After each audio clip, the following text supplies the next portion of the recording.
Indian നിയമവ്യവസ്ഥയുടെ അണ്ണാക്കിലാണ് അവന്റെ നടുവിരൽ മൂക്കിനകത്തിട്ട് കാണിച്ചത് അപരാധി. അവന്റെ പോയ കൈയെടുത്ത് വായിക്കാത്തിട്ട് കാണിക്കുന്നു. ഇത് ആരോടാണ് ഇവനീ കാണിക്കുന്നത്? ഇന്ത്യൻ നിയമവ്യവസ്ഥയൊക്കെ അവന് പുല്ലാണ്.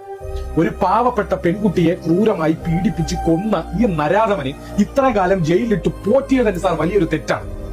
എല്ലാ ജനങ്ങളുടെ നികുതി പണം കൊണ്ടുണ്ടാക്കിയ ആ കാശ് കൊണ്ട് ഇത്രയും കാലം തിന്നുകൊഴുത്ത ഈ അപരാധി ആ നിയമത്തിന്റെ നേരെ തന്നെയാണ് ഇത് കാണിച്ചിരിക്കുന്നത്.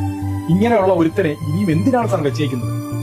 ഇത്രയും വലിയൊരു തെറ്റും ചെയ്ത് ആ ജയിൽ ഇത്ര എളുപ്പത്തിൽ ചാടി അവനെ പിടിച്ചതിന് ശേഷവും അവൻ ഈ അഹങ്കാരത്തോട് ഇത് കാണിക്കണമെങ്കിൽ നിയമവ്യവസ്ഥയ്ക്ക് പുല്ലുവിലയാണ് ഇവരെ പോലത്തെ ക്രിമിനലുകൾ കാണിച്ചു കൂട്ടുന്നത്. നിയമങ്ങൾ മാറണം സാർ. ഇതുപോലുള്ള നരാധമന്മാർക്കെതിരെ തക്കതായ ശിക്ഷ വരണം, പെട്ടെന്നുള്ള ശിക്ഷ വരണം. 10-15 കൊല്ലം ജയിലിലല്ല സാർ ഇടേണ്ടത്. പരസ്യമായിട്ട് അവന്റെ ശിക്ഷ ജനങ്ങൾക്ക് മുന്നിൽ നടപ്പിലാക്കി ജനങ്ങൾക്ക് ഭയം വരണം. നാളെ ഇതുപോലുള്ള ഗോവിന്ദചാമിമാർ ഈ നാട്ടിൽ ജനിക്കരുത്.